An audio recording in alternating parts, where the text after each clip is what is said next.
24 febbraio 1993.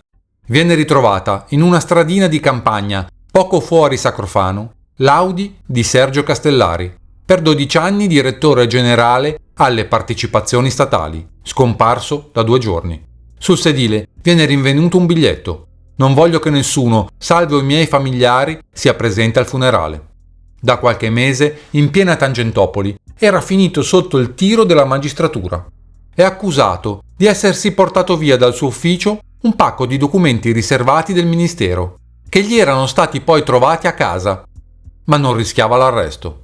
26 febbraio 1993. È stato ritrovato nella campagna romana il corpo di Sergio Castellari. Giuseppe Buonavolontà. L'uomo, Sergio Castellari, ex direttore del Ministero delle Partecipazioni Statali, è solo e disperato. Si spara alla tempia. Gli inquirenti stamane, una settimana dopo, lo trovano così. Il corpo, maltrattato dalle cornacchie, è su una collinetta coltivata a grano ai margini di un bosco tra Sacrofano e Formese. Viene ritrovato il corpo di Sergio Castellari in cima a una collina, vicino alla sua villa, sdraiato per terra. Di fianco al corpo una bottiglia di whisky ed una Smith & Wesson nella cintola dei pantaloni. Il volto straziato dagli animali selvatici.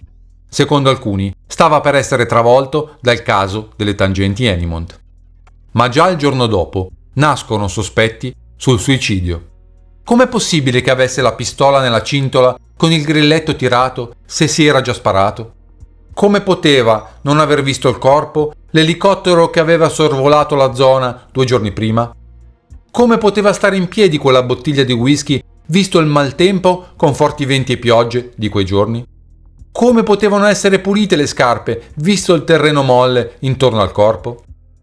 Il volto è straziato, si dice, per colpa di animali del posto, che però lasciano il resto del corpo intatto, tranne i polpastrelli. Tanto che qualcuno ipotizza una sua fuga in Sud America, con sostituzione del cadavere. Ipotesi mai presa in considerazione dai familiari, che credono fermamente al suicidio. Castellari viene riconosciuto dai documenti che ha con sé, dall'orologio e dall'arcata dentale. Da casa sua però manca il passaporto. Forse qualcuno gli ha paventato un possibile imminente arresto, che però così imminente non sembrava. Nelle carte che erano state sequestrate a casa sua e che dovevano invece rimanere al ministero, si parlava anche di forniture di materiale nucleare dell'Italia all'Iran, in guerra con l'Iraq, tramite una triangolazione con la Germania occidentale, o di come superare problematiche inerenti all'embargo verso le nazioni coinvolte in conflitti bellici.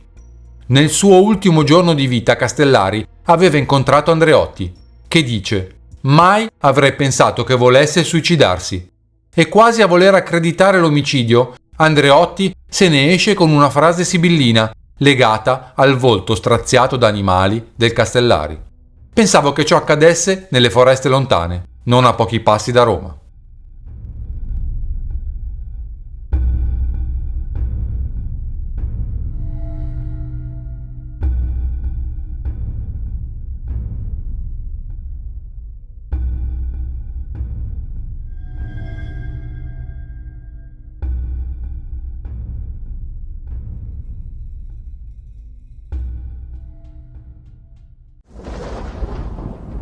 17 giugno 1993. Pietrino Vanacore e Federico Valle vengono prosciolti da ogni imputazione. 29 giugno 1993. Scoppia il cosiddetto Sisde Gate. Fondi neri del Sisde sarebbero finiti su conti privati. Fra gli interessati alle indagini, 16 persone. Vi sarebbero Maurizio Broccoletti, ex direttore amministrativo del Sisde, il prefetto Riccardo Malpica, a capo del Sisde, e Michele Finocchi, già incontrato nel caso di Alberica Filo della Torre. 16 ottobre 1993. Michele Finocchi, arrestato per il Sisde Gate, ribadisce in un'intervista di essere andato a casa di Pietro Mattei per l'omicidio della moglie, solo a titolo di amicizia.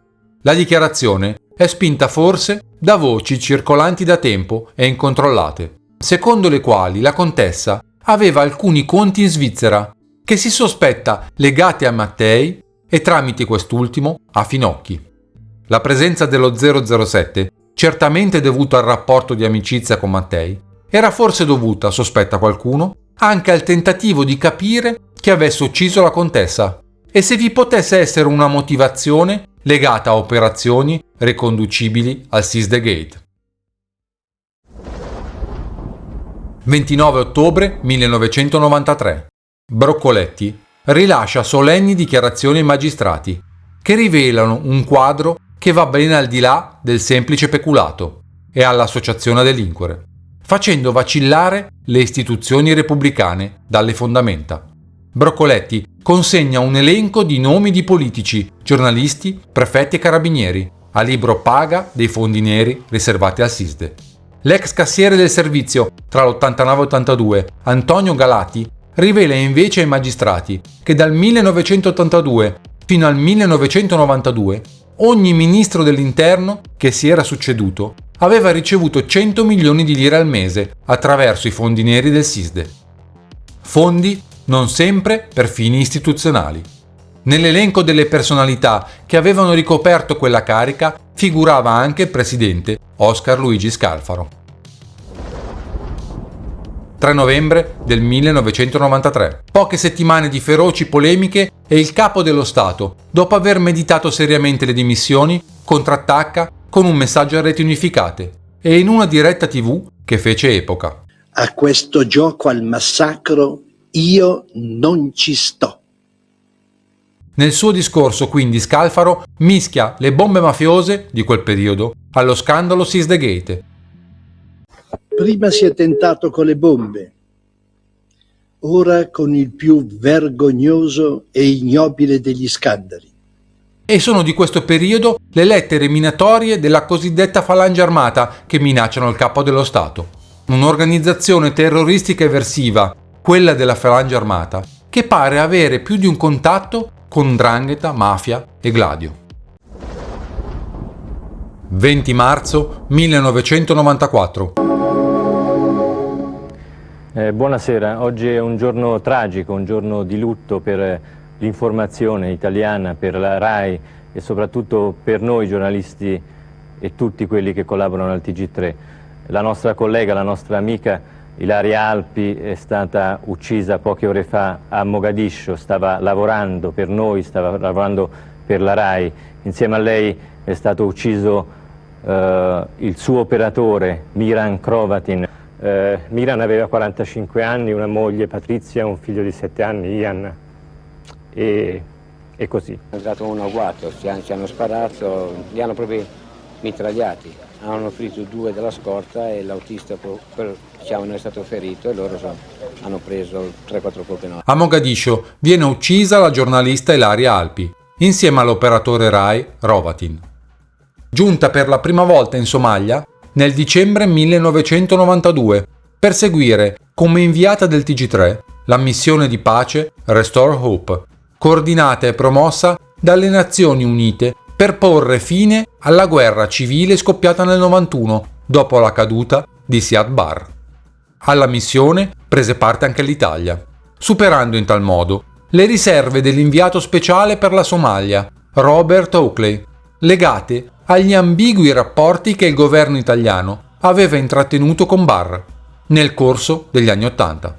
Le inchieste della giornalista si sarebbero poi soffermate su un possibile traffico di armi e di rifiuti tossici che avrebbero visto, tra l'altro, la complicità dei servizi segreti italiani e di alte istituzioni italiane. La Alpi avrebbe infatti scoperto un traffico internazionale di rifiuti tossici prodotti nei paesi industrializzati e dislocati in alcuni paesi africani, in cambio di tangenti e di armi, scambiati con i gruppi politici locali. L'ipotesi è l'interramento di rifiuti tossici sotto la costruenda strada Garoe-Bosaso. Vale la pena di ricordare che tra le annotazioni presenti nel block notice rosso di Ilaria Alpi si legge tra l'altro pesca, strada Bosaso-Garoe, colera, Mugne. Nel novembre precedente all'assassinio della giornalista era stato ucciso, sempre in Somalia, e in circostanze misteriose, il sottufficiale del SISMI Vincenzo Licausi, probabile informatore della stessa Alpi sul traffico illecito di scorie tossiche nel paese africano e legato al centro Scorpione in Sicilia.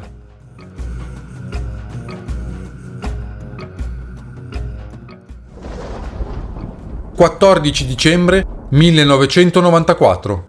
A Livorno, presso la SEC, Società Esercizio Cantieri, scompare per un misterioso furto della documentazione posta sotto sequestro dal sostituto procuratore Maria Cordova, che sta indagando su finanziamenti da parte del Ministero degli Esteri alla SEC, nell'ambito del programma di cooperazione con la Somalia.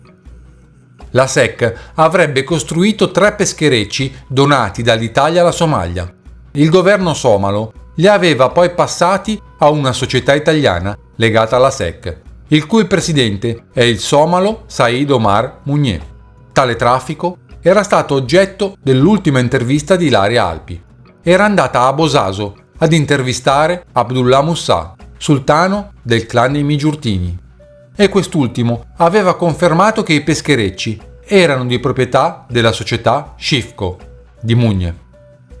Parlano di questo scandalo, di questo proprietario somalo con passaporto italiano, si chiama Mugné, che avrebbe preso queste navi che erano di proprietà dello Stato e le avrebbe usate a suo uso privato. Lui solo.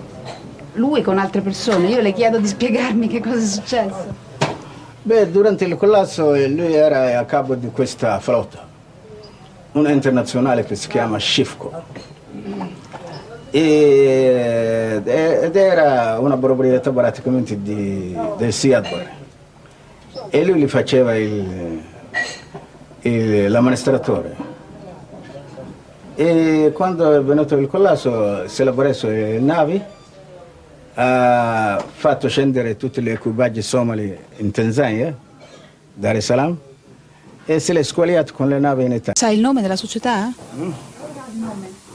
Il nome? E la conosce? Io no.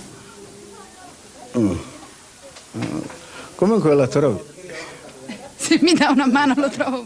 Deve fare ricerche, deve guadagnarsi le mani lei. Non mi vuole dare una mano? Non posso. E sai, queste società hanno dovunque hanno dei lacchè. E dov'è la nave? Non la possiamo vedere? Come potete vedere? Perché lei viene dal sisma, perché deve vedere? Prendi informazione e basta. Nessuno faceva caso, adesso nessuno fa caso. No, adesso il nostro nuovo sport è quello di fare processi, per cui adesso è diverso, non è come 5-6 anni fa. Ah sì? L'Italia è rinnovata. Meno male. Mandateci i rinnovatori.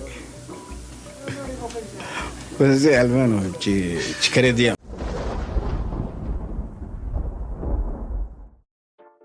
Nel 1994 Föller viene condannato per truffa ad 8 mesi per la vendita camuffata di un'auto e poi indagato per un traffico di bot e CCT falsi.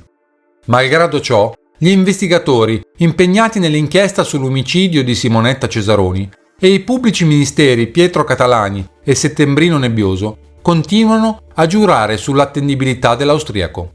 Sostengono sempre che quando si presentò da loro, Föller era genuino. Non aveva alcun interesse a mettere in mezzo Federico Valle. Qualcuno invece già all'epoca aveva ipotizzato che l'austriaco fosse stato in qualche modo imbeccato per creare il castello accusatorio contro il ragazzo e che in cambio di questo favore avesse ricevuto una sorta di impegno a non essere rispedito in patria, malgrado i numerosi precedenti penali aperti contro di lui. Una tesi quest'ultima sempre smentita ufficialmente, ma che era stata a lungo rilanciata dal tam tam degli ambienti giudiziari. E sempre nel 94, nei primi giorni di novembre, viene arrestato a Roma.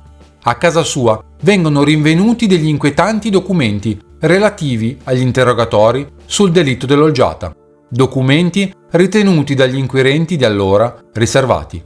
È per questo motivo che viene arrestato pochi giorni dopo un ispettore di pubblica sicurezza, Paciglio Consiglio. Sarebbe l'ispettore ad aver fornito i documenti che Wöller deteneva in casa sua. L'accusa è quella di voler depistare le indagini sull'olgiata.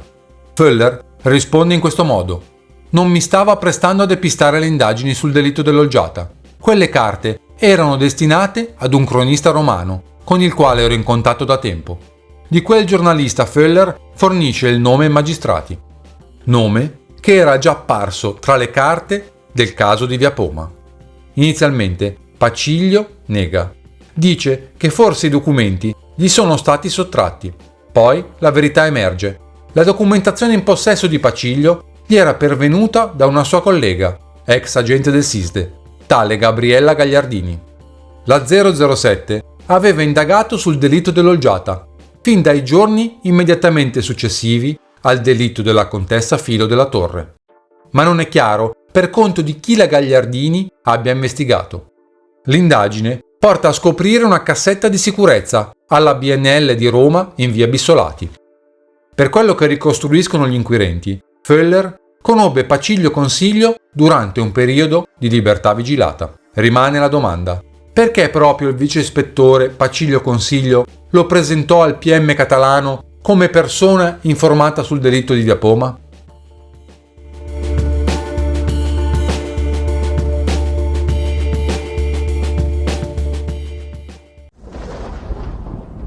Giugno 1995. Quel foglio azzurrino sul caso Moro, dopo quasi 20 anni, sarebbe riemerso dalle nebbie del passato. Non la fotoriproduzione fatta al tempo da Arconte, ma l'originale. Perché Ferraro non lo avrebbe mai distrutto e lo avrebbe riconsegnato ad Arconte in un incontro ad Olbia. Luglio 1995. È il pomeriggio di una domenica soleggiata di luglio. Un uomo viene trovato impiccato nel bagno del suo attico a Roma, in zona Eur. Impiccato con una cinta dell'accappatoio legata al portasciugamani, che è attaccato a sua volta alla parete. A rinvenire il corpo è la compagna. Lui si chiama Fabio Marcelli, è impiegato nell'import-export, ma il suo vero nome è Mario Ferraro. La compagna, Antonella Viali, ricorda come sia uscito a comprare del gelato e la sua passione, i sigari. Antonella Viali è sul terrazzo quando Ferraro varca il portone di casa e lei sente degli strani rumori provenire dall'ascensore del palazzo, ma non gli dà peso. Sente lo scatto della fotocellula della porta della cabina ripetersi a intervalli regolari per parecchi minuti, come se qualcuno stesse cercando di tenere aperta la porta dell'ascensore, coprendo le cellule. Passa circa un'ora. Antonella scende dal terrazzo e rientra nell'appartamento, chiedendo: «Mario, dove sei?» e trova il corpo in bagno. Ferraro, 46 anni, calabrese, è colonnello del SISMI, il servizio segreto militare. È una barba finta, termine con cui vengono indicati gli 007 italiani, e Fabio Marcelli è il suo nome di copertura.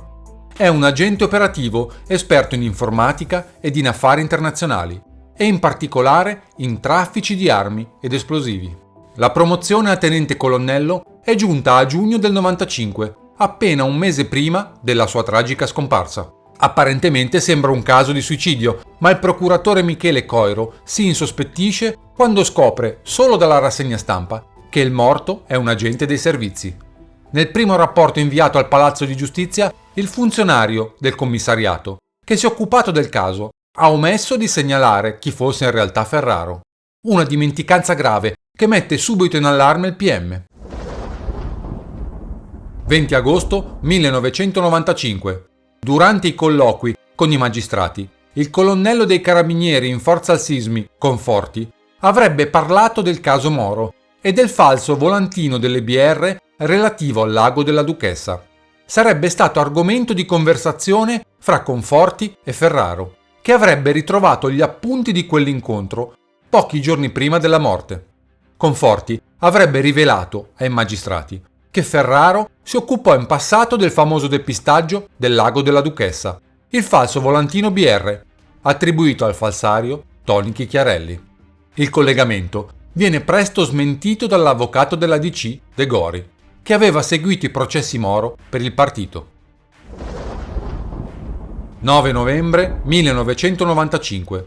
Dalla documentazione sequestrata presso l'abitazione del Ferraro e presso il suo ufficio a Forte Braschi, i magistrati trovano documentazione ed alcune bobine che porterebbero a tangenti e pressioni di alti ufficiali del servizio verso alcuni imprenditori. Ad imprenditori fornitori del servizio segreto per appalti su attrezzature sarebbe stato chiesto il 20% dell'importo delle forniture stesse. I magistrati avrebbero individuato chi chiedeva i soldi in 2 colonnelli ormai in pensione, ma prima capo e vicecapo divisione.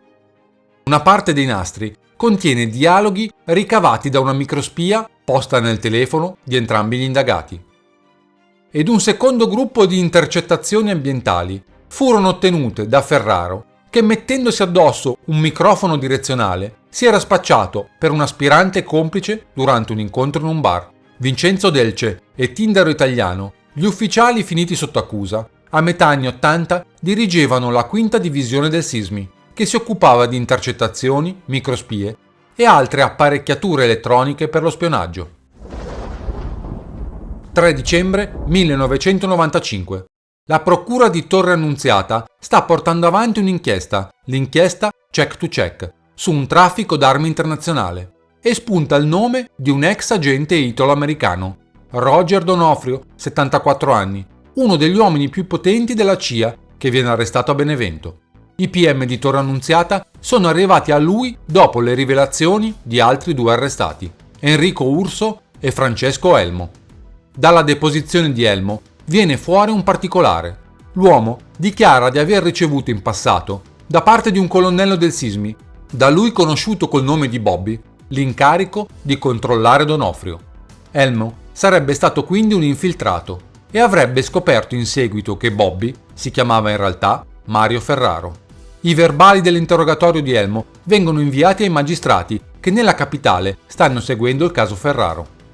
L'inchiesta di Torre Annunziata avrebbe accertato che Donofrio, rientrato dall'America in Italia, da pensionato, nel 93, sarebbe rimasto in contatto con esponenti di Cosa Nostra negli Stati Uniti e si sarebbe avvalso della sua esperienza, maturata in tanti anni sul campo, per gestire grosse operazioni di riciclaggio di denaro e di compravendita di armi, fatte arrivare in Italia dalla Croazia attraverso l'Albania, ed i contatti di Donofrio sarebbero arrivati fino in Vaticano. A supporto di tale tesi, una lettera sequestrata ad Elmo e spedita da Zurigo nel 1994.